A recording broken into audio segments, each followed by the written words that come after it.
Tere! Autoneti proovisõit ja uus 3. põlvkonna Mercedes A-klass. Lähme vaatame, mida see auto endast kujutab.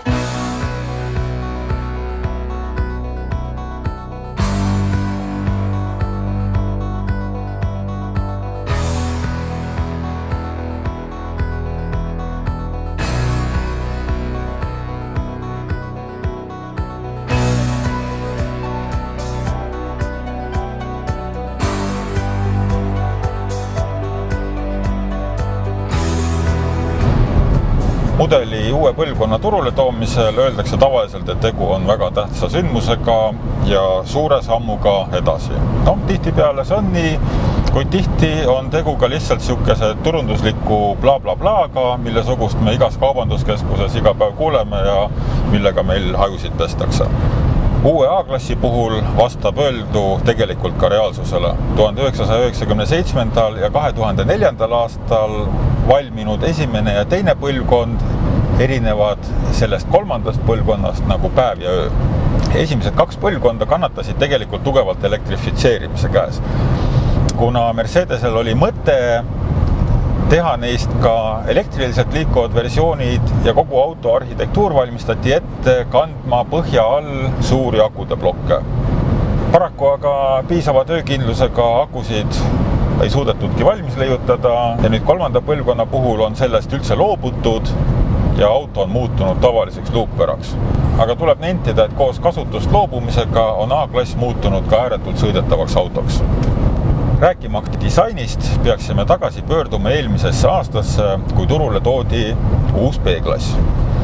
Juba B-klassil võeti kasutusele kõik need vinged disainielemendid, mis muutsid ka samuti eelnenud sihukese mitte midagi ütleva autodisaini väga vahvaks. Ja A-klass on tegelikult nagu B-klassi väike kloon, vinge välimus on aga siinkohal ainult asja üks külg. Koos sellega tuli kaasa segmendi väiksem aerodünaamiline takistustegur 0,26. Seda pole ette näidata ühelgi konkurendil. Auto pikkuseks on ümmarguselt 4,3, laiuseks 1,8 ja kõrguseks 1,4 meetrit. Mootoreid on 5. Nendest 3 on bensiinimootorid ja 2 diislid. Kusjuures märkimisväärne on see, et ükski neist ei ole vabalt hingav, ehk siis Mercedes on läinud üle ainult turbomootoritele. Standardis pakutakse varustusse 6-käigulist manuaalkasti, kuid lisavarustuses on saadaval ka sõitu oluliselt mugavamaks tegev 7-astmeline topeltsiduritega robotkast. Mina isiklikult soovitaksin just seda. Ma pean tunnistama, et vana A-klassiga ma olen väga põgusalt sõitnud ja ma ei mäleta, kuivõrd hästi see juhitav oli. Mäletan vaid seda, et kui nad turule toodi, siis oli mõlemal tugevaid probleeme põdratesti läbimisega. Uus seevastu on uskumatult mõnus sõita.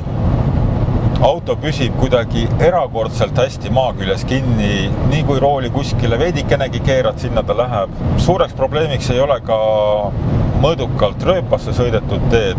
Juhtimine on kerge, rool on sihukene parasjagu jäik. Rooliratas on jäme, teda on mõnus käes hoida. Ühesõnaga sõit on päris lahe.